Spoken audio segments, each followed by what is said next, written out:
Shalom, shalom. First and foremost, giving infinite praises, glory, and honor to Hashem, B'chakodash, giving double honors to our apostles and elders of Great Millstone and Shalom,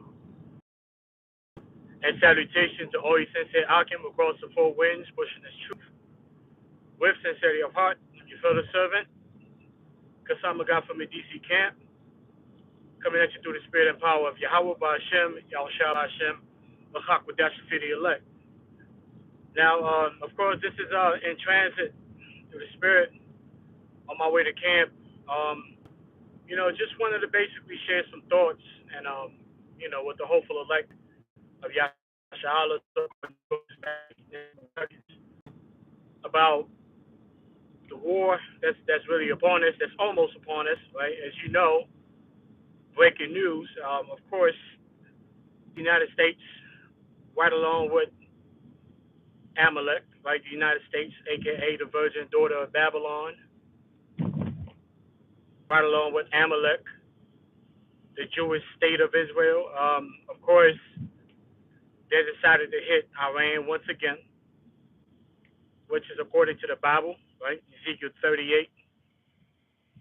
As we inch closer and closer to the Third World War, there's a lot of excitement.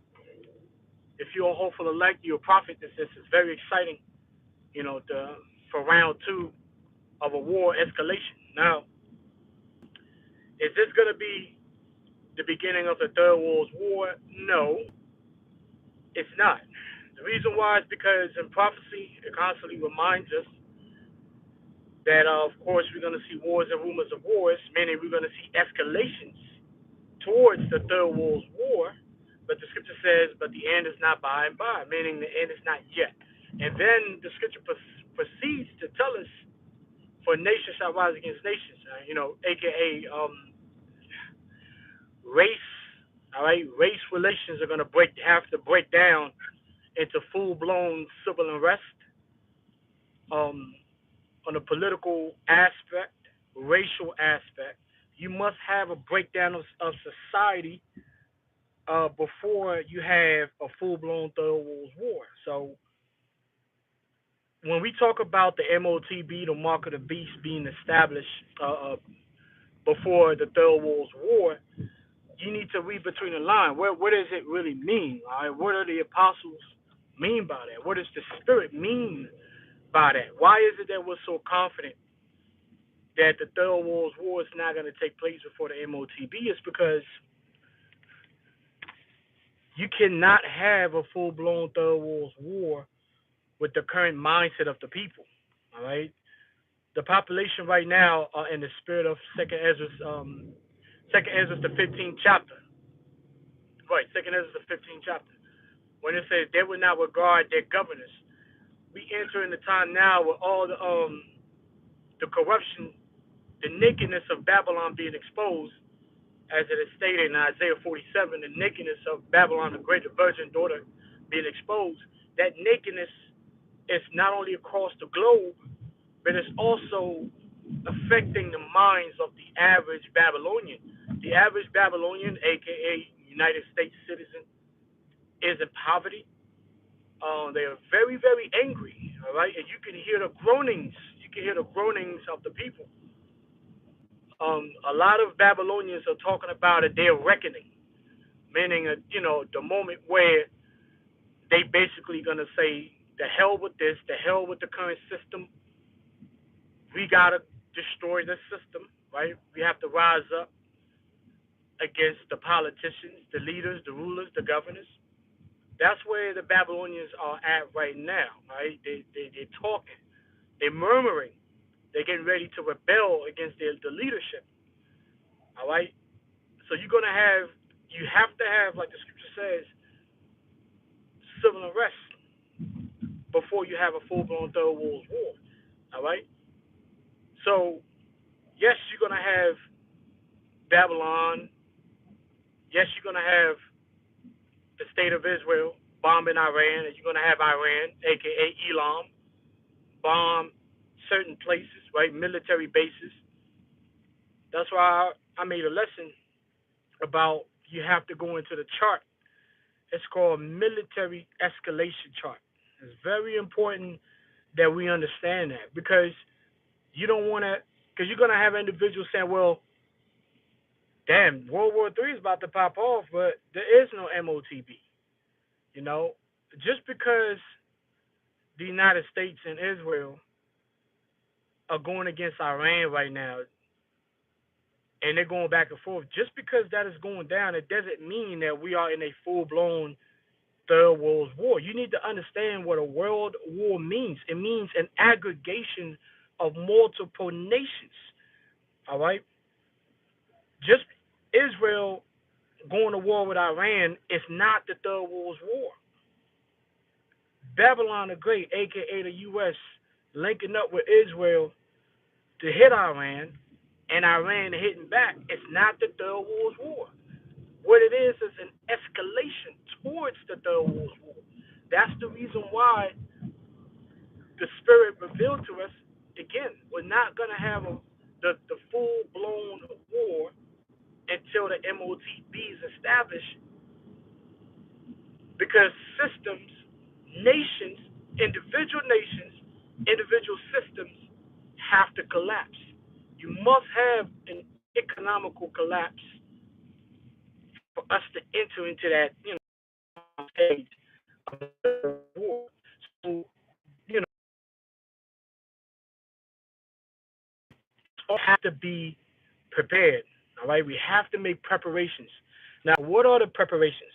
The obvious, the obvious way to prepare for war, to prepare for the things that are coming down the pipe, is to continue to do what we've been doing.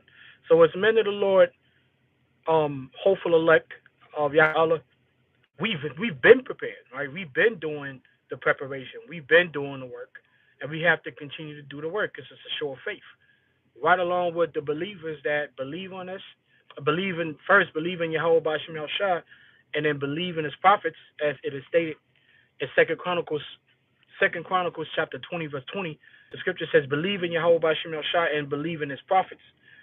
So the ones that believe in the Lord and that believe in the prophets, they are also being prepared. You've been prepared. You got to continue in that, right? So that is the obvious way to prepare yourself for what's coming down. Now, on the lower level, which is the mental aspect, because I just talked about the spiritual preparation. Now, you also have to prepare yourself mentally and physically to a certain extent. The mental aspect is critical. It's critical because I've always stated you may have spiritual understanding, but if you don't have the mental toughness, like the mental to deal with the hardships that are coming down, then you're going to betray the spirit. You betray the truth. It's one thing to say, well, John 8:32, seek the truth, and the truth shall set you free. So you accept the truth, who you are, the name of the Lord, and all that. You acknowledge that Yahweh Shah is coming back to deliver Israel. But then are you go through the persecution that's gonna come down when the system collapses?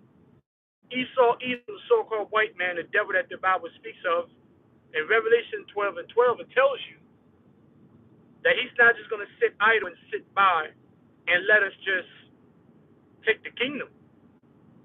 He's going to persecute us to the fullest extent. All right? He's going to send kill teams, SWAT teams, assassination teams, right? Teams of assassins to come and take you up.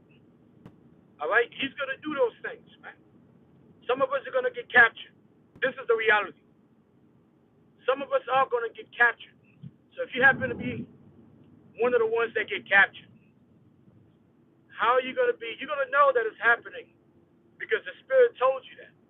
But mentally, are you prepared for what may happen? We know that some of us are going to be put to death. Right?